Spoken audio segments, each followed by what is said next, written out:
Thought I was stronger than I am.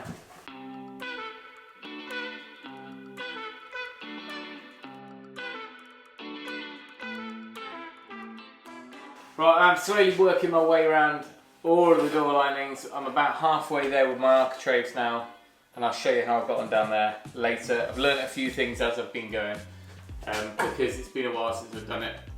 And also this is a slightly different install from what we've had to deal with previously.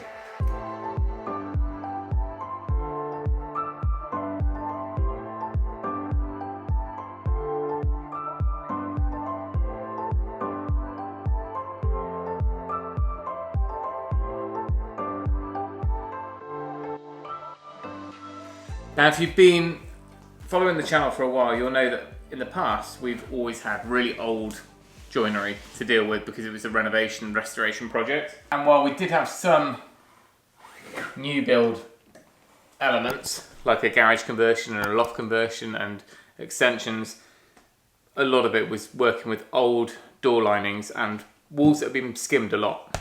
And of course, the trouble is when you skim a wall, you increase its depth. And well, 120 years ago when our last house was built, everything was flush.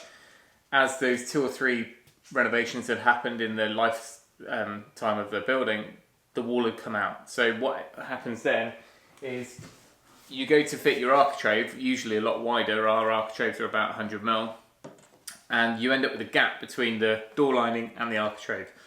And we did videos on how to deal with that at the last house, but basically we just planted on a kind of a trim on top of here, which was slightly shaped. It was a bit of strip wood, and that meant that it would then be flush. So we've got the opportunity now to do everything right first time. So these will rip down to the thickness of our wall, and now hopefully when these are fitted on, we should end up with a fairly neat gap down here. Now the other thing that differs is the size of modern hinges are quite chunky, especially the actual knuckle, the ball bearing bit. So I'm setting our door linings, our architraves back from the door lining about 8mm, which seems and looks quite a lot. Especially when you use 40mm kind of MDF or thinner trims, because when you get back to that 8mm mark, it does have quite a big step, but that's because, like I said, our door hinges really need that space to be able to operate without having to cut into the architrave. So over the years I've gradually come up with a method that I like. So I've used my square and I've marked my 8mm all the way around. So I'm going to take my architrave, I'm going to line it up on my 8mm dashes, put a mark, same up here, and then that basically gives me my intended corner of my architrave. Now this is the point where I should explain that we've done things a little bit differently here, which is quite normal for us. The walls are finished before the linings went in, and that's simply because I spray painted the whole cabin, and if I'd had the linings in it would have meant more masking and things like that. So we installed our plasterboard up to the opening of the stud-work and then sprayed the whole lot. Then we went ahead and we've done second fix electrics and all the trim around the place. So I'm kind of coming at it a little bit reverse from normal. Also, we've got our finished flooring. So the benefit of doing that is your lining can then sit down onto the flooring. We've left like a 1mm gap underneath. So it's easier and seamless because the flooring will now go under. We haven't had to chop in to get that, and we also haven't had to cut the flooring to scribe around anything. So we've got a nice wall-to-wall flooring and wall-to-door flooring. This can sit down onto there, and then the only thing we've really got to paint and cut in is just simply our woodwork, because apart from a few touch-ups, our walls have held up just fine. So right now, in actual fact, I'm measuring down to our finished floor because it's finished. So our sides are the same, which is 2042, just under 800. I'm going to cut it at 800, and then I'll probably end up taking a tiny bit off after that. So this can come off. Thought I was stronger than I am. Oh girl in the world, that's my nail gun. This should be the same. Yeah. Right, a little interlude because I just had a load of wood chip dropped off.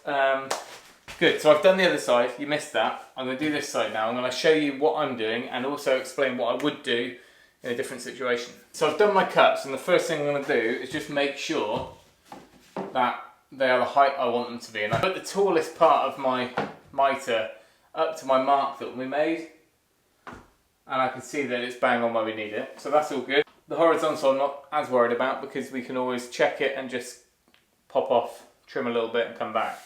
So this is where it differs a little bit. If I was making it, if this was wider and I was going to make it up on the floor, then I would lie it down flat.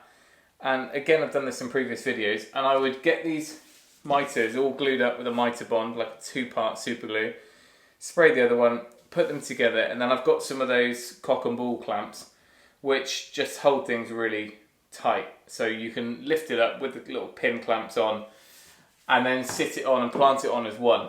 Now if I was using oak or I was staining it or something like that and I didn't want lots of pins and adhesive showing, then I would definitely go that route. Then you can plant it on, and if you've got really wide architrave, then that works even better because those mitres are nice and strong and you can lift it up without chance of it splitting. But in this case, I'm pretty confident that we can just, I know that the pieces are all the right length. I'm actually just going to put my adhesive on, put my 2 sides on. That's kind of a grab adhesive, and I've got a bit of wiggle room then. So let's do that and see how we get on. So I'm using old trusty multi-stick. This stuff's pretty good and it gives you plenty of playtime to work out what you're doing. It doesn't go hard that quick. And it's also not solvent based, so it doesn't stink. Wood glue would be just as good on the actual timber to timber bit. But I'm perfectly happy with this lightweight architrave going on there. So I'm lining up with my reveal lines that we marked on, just enough to hold it in place. Now I'm now going to be able to check this top one. I haven't put any adhesive up there, so I can check it first. Finding I'm on the lines here and here, I know that this top corner and this top corner are the right distance apart. So I can offer up this upside down as a way of checking. And I can see that I'm about 3 mil over. So if I just put the glue on, I would have made a right nest. Just hover it above and you can see it's sitting high. And look, I know I could have measured that even more perfectly, but it's better to go over and just trim down until you're happy. Third time lucky. Hopefully we're good. Lovely, so it's now sitting down onto our lines and the mitre's looking neat. So remember, that's just our dry fit, and once the adhesive's on and I pull it in a bit, it should be all good. Might be a bit of a dirty method to do it, but it works, and it means that when we come to caulk and paint anyway, those corners we can tidy up, but we're getting them nice and tight. But if it was going to be a little bit more visible, then I would definitely be gluing and pre-assembling it first. I'd say that we should probably do a wood glue mitre to mitre rather than the multi-sticks. The multi-stick's got a bit of depth to it, doesn't squish completely flat. At this point we've got no fixings at all in here. Do you know what, you could probably get away with it if you held it in tight, but I'm just going to put a few pins in to make sure it's exactly where we want it on those lines.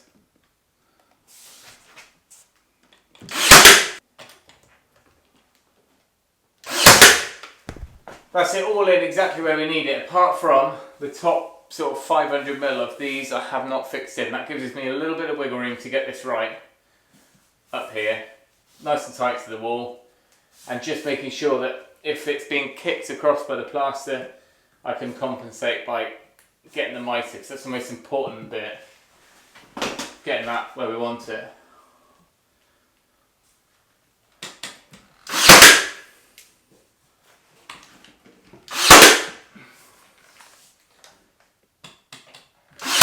And there we go, bit of a down and dirty method of doing it, but gives you a little bit more flexibility to adjust and tweak as you go, rather than trying to make it up perfect on the floor.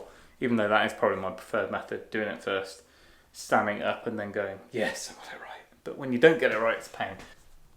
Our gap down the back there is acceptable. I don't think it could be any tighter. And on this side, we've got plenty of space for our hinges to be cut in. Just got to hope that my jig shouldn't have been put on there first. It probably should have. Actually, I've just been chatting with Robin Clever on the phone about these jigs, because we're going to try those next week, and I didn't even think, can it be used with the architrave? Right, I just checked, and yes, of course, the jig needs a bare lining for it to work because it is an L-shaped jig. Therefore, we can't use it on this door or two of the other ones, but that's fine. I can just freehand those with a router, which is what I normally do anyway. So I can still do that, and we can still use the jig on the doors. But what I'll do is, where we've got the centre doorways, which are a pair of linings, I'll put the architrave on this side, but I won't put it on the other side. But what I probably can do is use a scrap to mark up, so I can still go ahead and put the skirting boards in.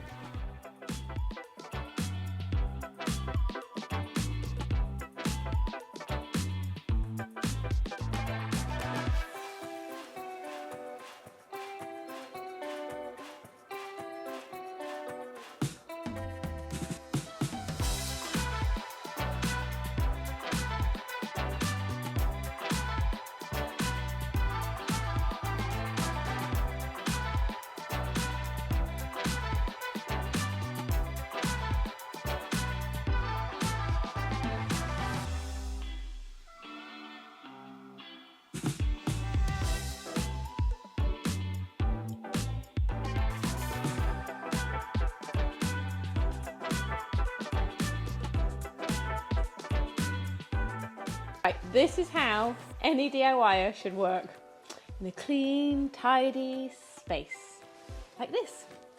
Currently doing the skirting in this room, obviously. This is one I've done earlier. Bit less to work around. Everyone loves a challenge. Not much to say on the skirting boards. They are a pencil round, so pretty much a square board. And we've cheated in the corners where I would always scribe, especially if it's like a decorative skirting board. We just butt them up because it is so much closer to being square than anything else. It's also MDF, so it's much more stable. So whereas you would scribe just to be a bit more flexible with movement, I can't see that being an issue. I've just realised that I've got 8 doors out in the rain, so be back in a minute.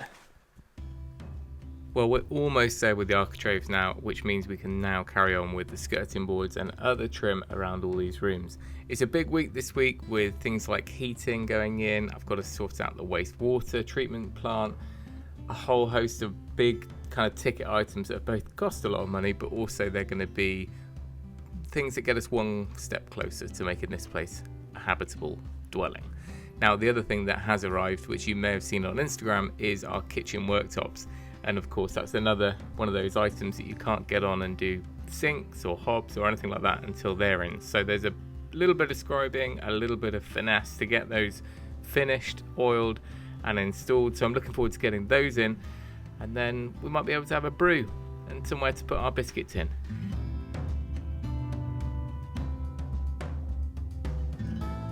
I'd love to hear how you guys install your architraves and skirting boards. There are a whole host of different ways to do it, different approaches, and also different scenarios.